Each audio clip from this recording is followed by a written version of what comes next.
Որ կողմից է փակ։ Այն կողմից փակել են, այսքանը մնացել է արանքը։ Հիմա դուրս են գալի, այսքանը դուրս է գալիս, էլի եկեք փակեք։ Դրանից հետո էլի կգան։ Ստեղից մի քիչ հետ են գնում, այս միջանկյալ հատվածում մնացած մեքենաները դուրս են գալի, էլի ակցիան շարունակում ենք, հետո էլի կխոսանք։ Հիմա դուրս են գալի։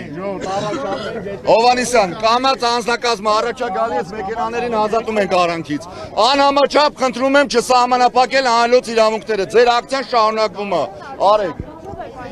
Այսօր ոստիկանության աննախադեպ ուժերի կենտրոնացում։ Աննախադեպ չի, հարգելի լրագրողներ, մենք գնահատում ենք օպերատիվ իրավիճակը, հա,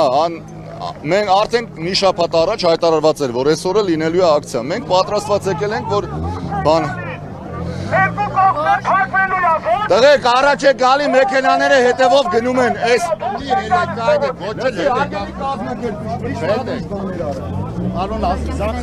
Լսի, այս մեքենաները մնացել են արանքում, վերևը փակված է, ներքևը փակված է, չեն դիմանա,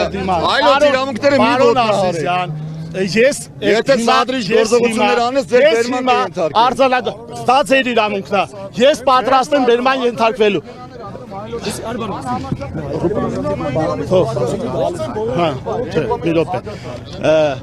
Հարգելի լրագրողներ, պարոն Ազիզյանը յուրովի է մեկնաբանում օրենքը, եթե ինքը կփորձի որևէ մեկին այստեղից բերման ենթարկել, կլինի բացառապես անօրինական։ Սիրելի կասակցիներ, փողոցը դուրս չենք գալիս, մենք ունենք պահանջ, իշխանությունները պարտավոր են լսելու մեր պահանջը։ Պարոն Ազիզյան, դուք կարող եք ինձ բերման ենթարկել, որի համար կենթարկվեք պատասխանատվության ամենայն հարգանքով հայտարարում եմ։ Այսինքն Սիրելի կասակցիներ, այս պահին դուք եք սպառնում բերման ենթարկելու։ Չեմ սպառում, օրինական ներկայացնում եմ ինչ որ հասանելի է այս ձեր գործողությունների։ Որ դուք անօրինական եք ներկայացնում։ Սադրակի մի տարեք ժողովրդի